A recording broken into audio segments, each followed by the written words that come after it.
жилийн дараа энэ залуус их нутгийнхаа цэлмэг хөгтөнгөрт дайсны онгоцтой халз тулалдаанд эрэлхээр тулдах бөгөөд тэр үед хин хэнийх нь хувь заяа хайш яаж эмгэнэлтэй ирэхийг хэн ч мэдээгүй байсан юм аа.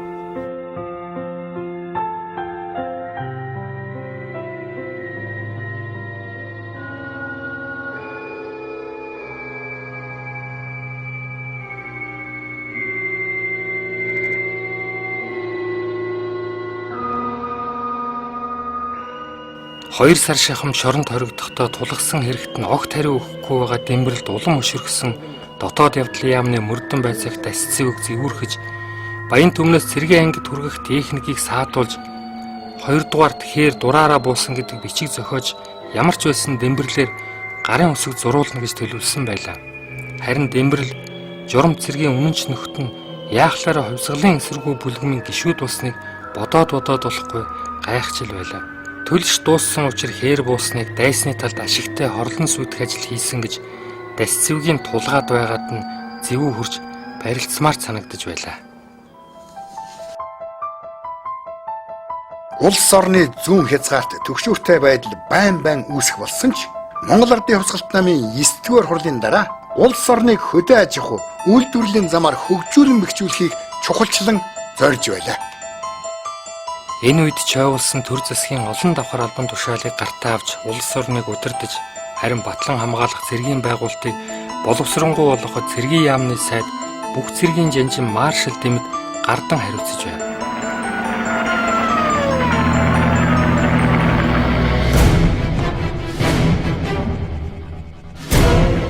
1935 оны хавраас Японы онгоцууд бүгд найрамдах Монгол ард улсын хөлийг байн зөрчиж өдөөн хатгалыг явуулж эхэлсэн. Цэрэг эрсэд үүнийг тайван хард суух хэцүү л байлаа.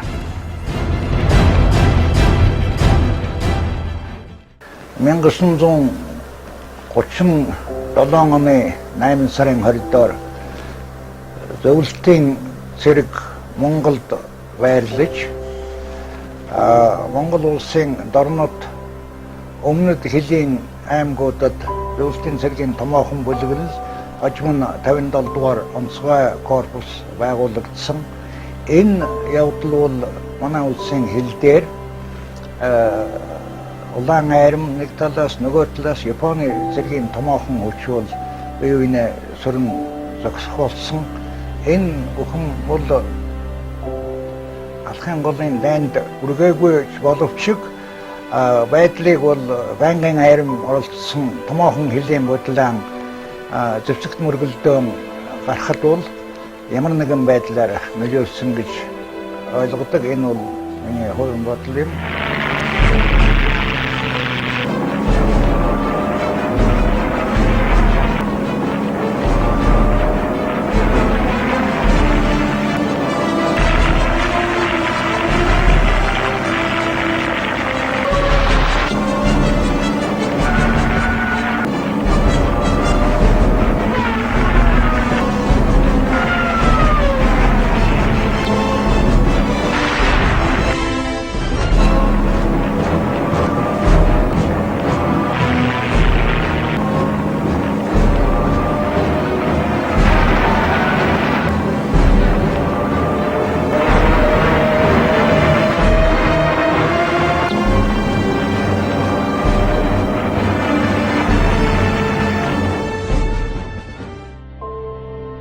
Японы тагнуулын нисэх онгоцууд хил нэвтэрч орж ирсэн тэр өглөө Дэмбэрэл агаар төрж тэднийг элдэн хөөс юм.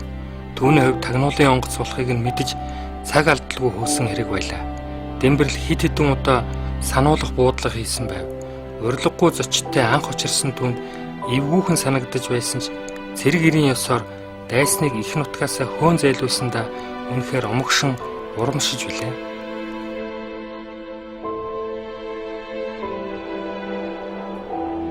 Японы тагнуулын онгоцыг хил давтал хөөж буун дуугаргаснаас хойш хэд хоногийн дараа Дэмбэрлийг бүх цэргийн яамны сайд Дэмэд дуудсан байлаа.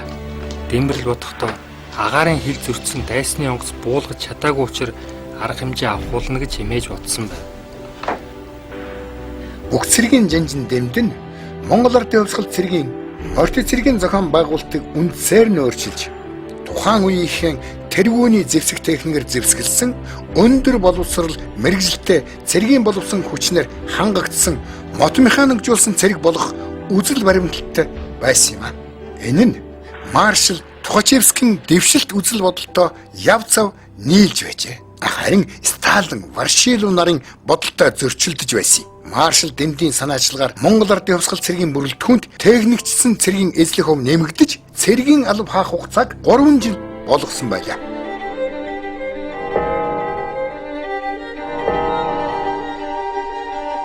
Тэр уулзалтанд маршал Дэмэд хурандаа тэмбэрлэлт чамааг хэл зөрчсөнд чинь донгодож байгаа юм. Нийт Европт дарийн утаа үнэртэж эхэлсэн.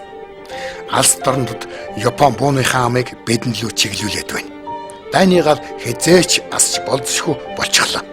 Япончууд биднээр л буу дуурахыг хүсч өдөө хатгаж байна. Одоо альва нэг өдөө хатгалахад огт автчих болохгүй цаг гэж сануулжээ. Дэмбэрл хариуд нь дайсны онгоц хэл зөрчиж болдог. А бүр тагнуулын нислэг илэрхий хийж байхад бид тэднийг мөрдөн хөөж болохгүй юу гэж хэлэхэд маршал Дэмэд одоохондоо болохгүй. Яасан ч болохгүй. Цаг нь болоход бид тэднийг үлдэн хөөхн битгий л хөнөөж устгаж ялах болно гэж хариу хэлсэн байлаа. Энэ хоёрын яриа бараг 2 цаг үргэлжилж дууссан бөгөөд хин хинийх нь хувьд сүүлчийн уулзалт нь байсан юм а.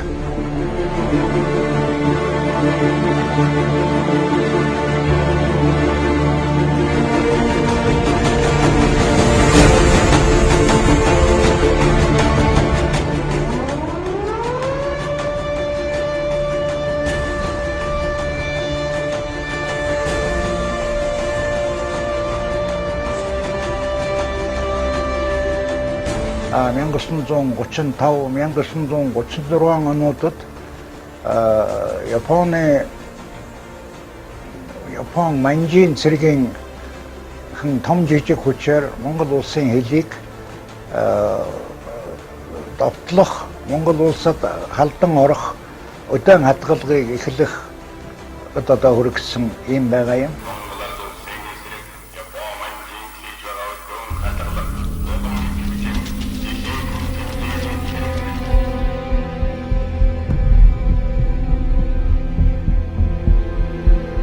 Монгол Ардын хувьсгал цэргийн тоо 1936-7 онд хэлийн цэрэг орохгүйгээр 17 мянгад хүрсэн.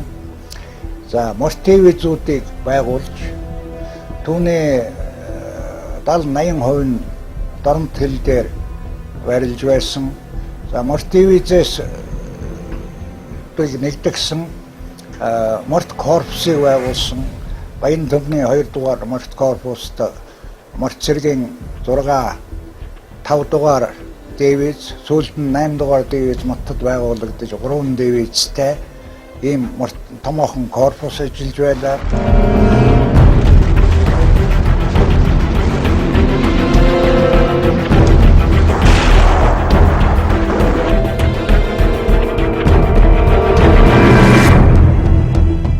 Манайд байсан байлдааны гол онгоц бол R5 загварын бөмбөгдөгч онгоц байсан. За халахын голын байлдаанд бол энэ онгоц бараг хэрэглэгдээгүй. Ягаад гэвэл материал ангийн хувьд тухайн мөрийн техникийн дэвшлээс бол нэлээд хоцрогдсон ийм онгоц. Гэхдээ Монгол нисгчд бол маш гарамгай эзэмшиж новдсон байлдааны үеийг бол амжилттай биелүүлж байсан нь бол энэ улан дэрсний байлдаанд гарсан юм байгаа юм.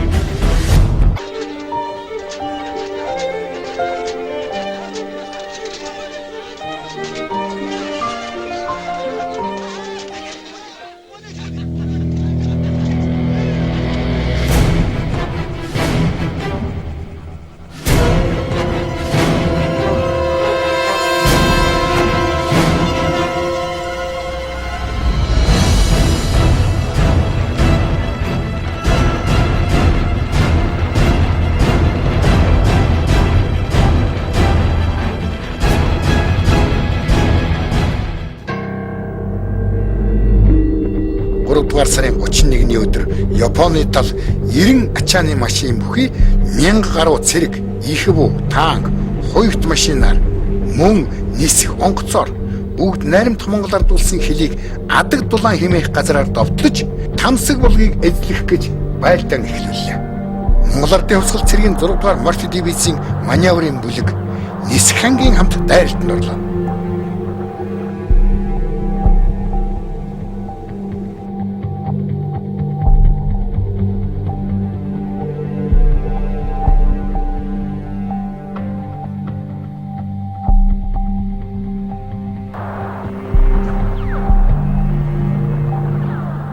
Дөрөвдүгээр сарын 4 хүртэлх 3 хоногийн тулалдаанд нисгэгч Дэмбэрэл нөхдийн хамт амс хийх завгүй дайсантай эрлэхэх тулалдсан юм.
Энэ 3-4 өдрийн Буурнуур Тамсаг хоёрын хооронд болсон байлдаанд бол хоёр талаас моторт цэрэг, хоёрт танк тэр үед байгаагүй дандаа хөнгөн ба дунд хоёртууд нь гинжтэй хөнгөн хоёрт нь дугуйтай Форд машин гэж ярьдаг. Форд загварын машинууд их боо хүнд пулеметууд за ингээд явган моторжилсан цэрэг өөрөөр хэлбэл одоо төрөл мэргэжлийн цэргийн бүх төрөл ангиуд зах хэмжээгээр оролцсон ийм 4 өдрийн хүнд ширүүн байлдаан хийж Монгол улсын нутаг дэвсгэрээс энэ байлдааны үр дүнд Япон манжийн цэргийг хон гаргасан ийм учиртай.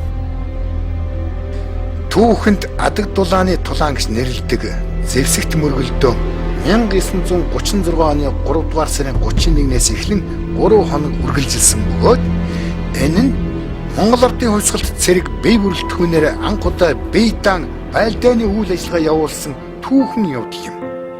Энэ тулалдаанд Гарамга гавья байгуулсан учраас Дэмбэрэлд бүгд найрамдах Монгол ард улсын Зоригт Баатар нисгэгч мөн Шагдар сүрэнд эрхэм нисгэгч цолыг тус олгосон байлаа.